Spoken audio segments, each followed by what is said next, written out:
Maawa po kayo. Patawarin niyo po.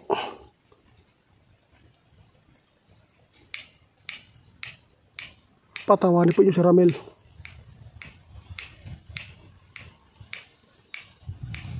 Dahil gusto lang po nila mailigtas si kaibigan ninyo. Ibalik po ninyo ang normal po nilang pangangatawan. Maawa po.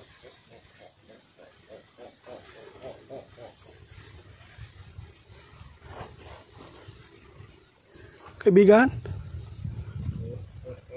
luluhod po ako dito sa harapan po ninyo para lang po maibalik po ninyo na normal ang kalagayan ni Arman at saka ni Ramel.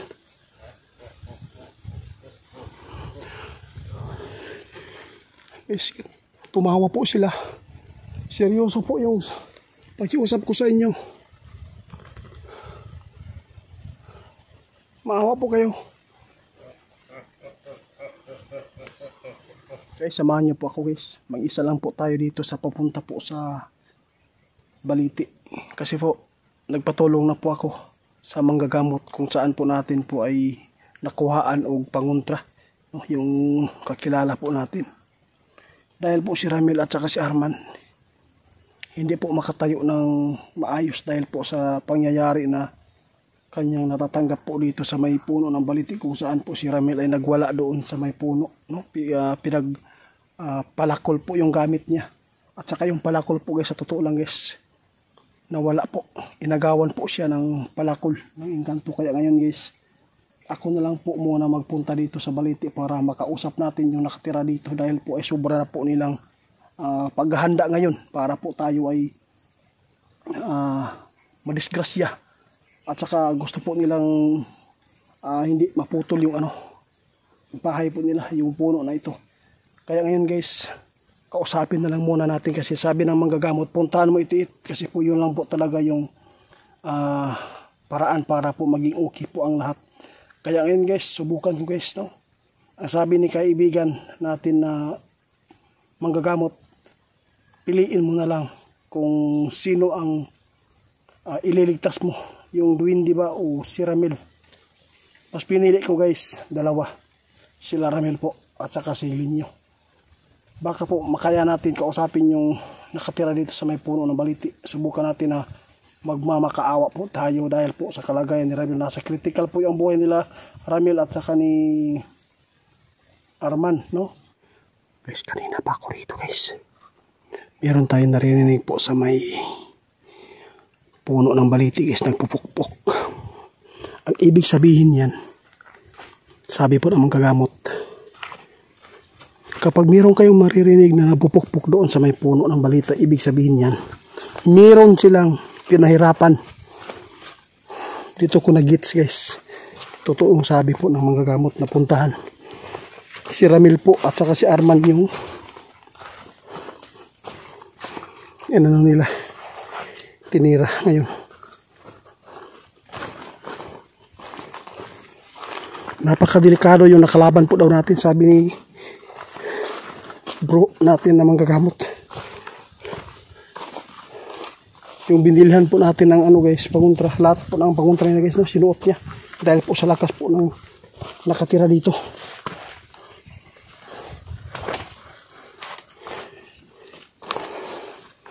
Punta natin guys, kausapin natin para po maging okay ang lahat, para si Ramel ay maging normal yung kalagayan at saka si Arman.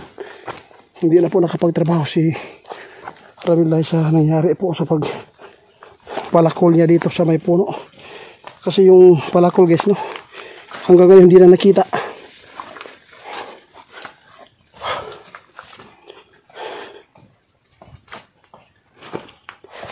Pakinggan nyo guys ha. Malayo pa tayo guys ha, pero rinig na natin yung nila.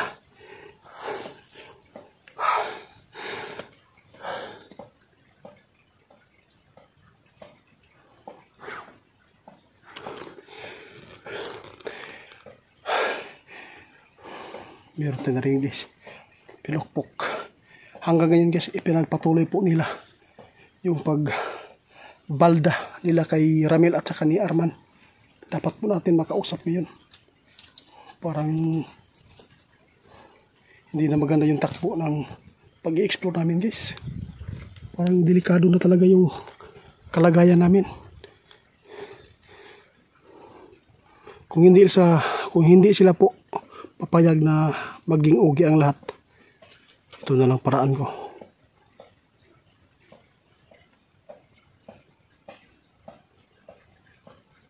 Grabe guys, paramdam.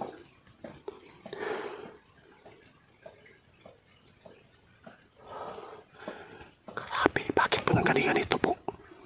Lapitan natin guys ha, para maniwala kayo na may nagpupukpok sa puno ng baliti na walang tao.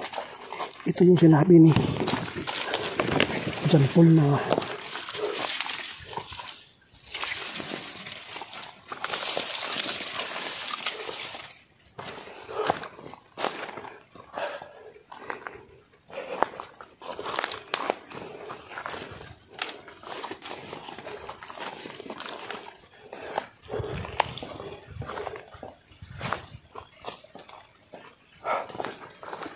guys, oh, walang tao guys. Wala tayong makikitang tao dito. May namupok.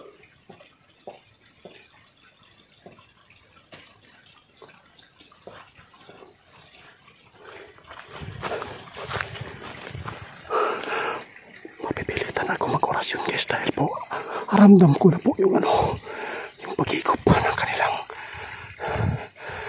parang hinihikop yung kapangyarihan natin, yung lakas. Santum Iocam Vivanos Benedictus Dium.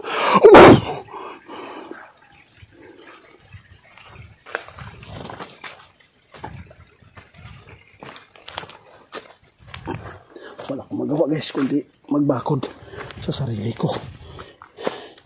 Wala akong dalang asin.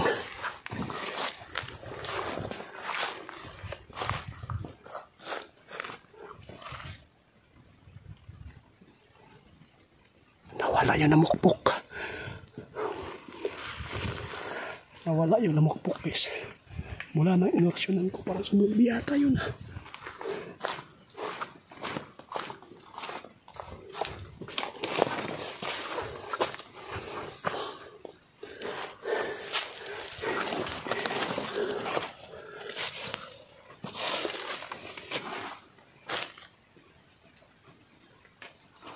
Nawala.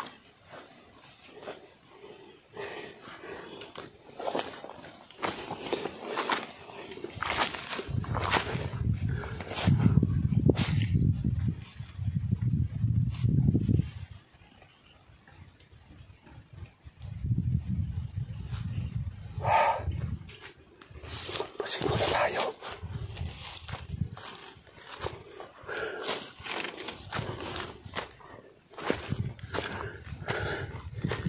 Kaibigan,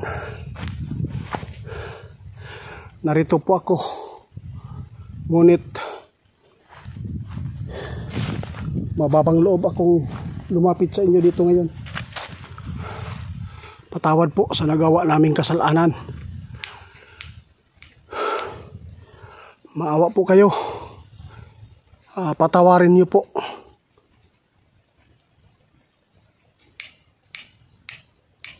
Patawarin po yung si Ramel.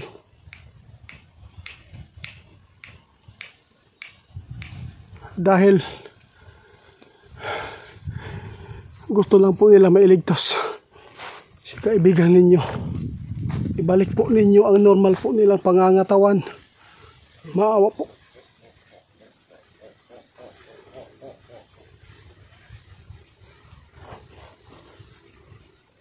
Kaibigan, luluhod po ako dito sa harapan po ninyo para lang po maibalik po ninyo na normal ang kalagayan ni Arman at saka ni Ramel.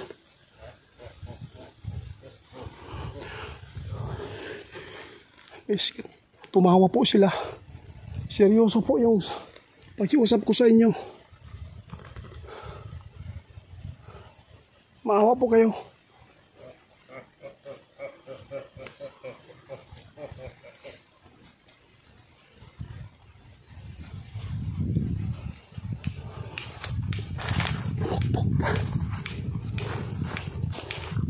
Hindi sana ganito yung kahahantungan. Kung hindi nadamay si kaibigang Linjo po sa inyong mga kadugo. Ginawa lang ni Linjo po yung pagkikipaglaban sa inyo dahil po ay naawa po siya sa Engkantong Itim.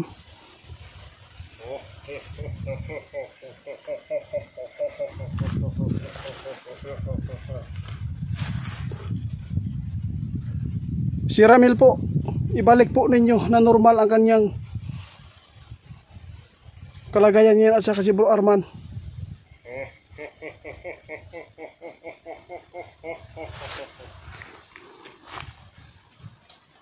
Ayaw na namin po na putulin ito. Maawa ka, luluhod po ako. Nakita po nyo, lumuhod po ako dito sa harapan po ninyo.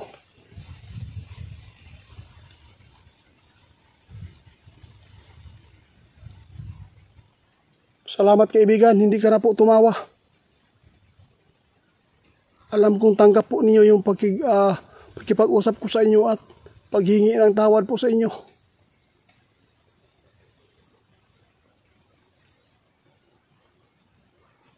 Grabe yung paramdam dito guys.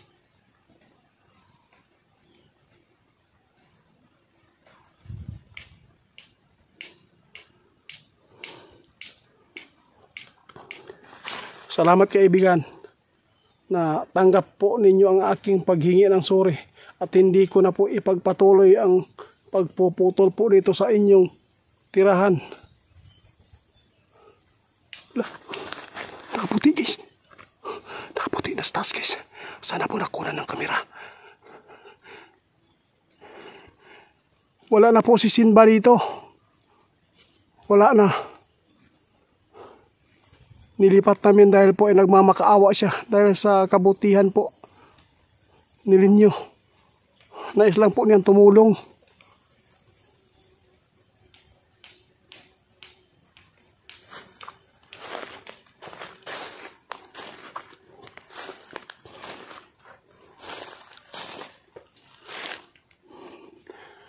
Nakakatakot talaga yung balete guys, no?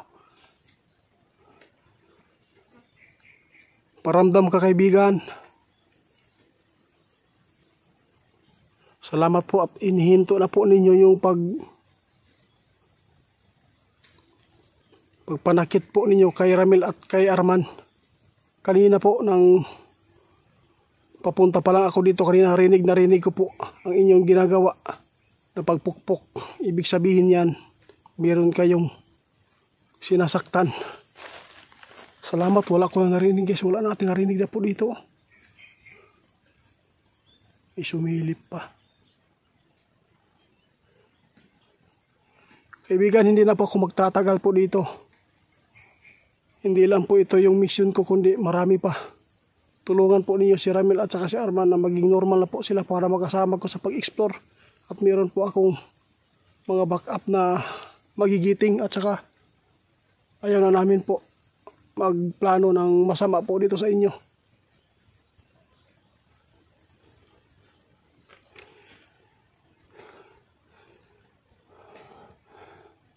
Diyos ko po, grabe. Grabe yung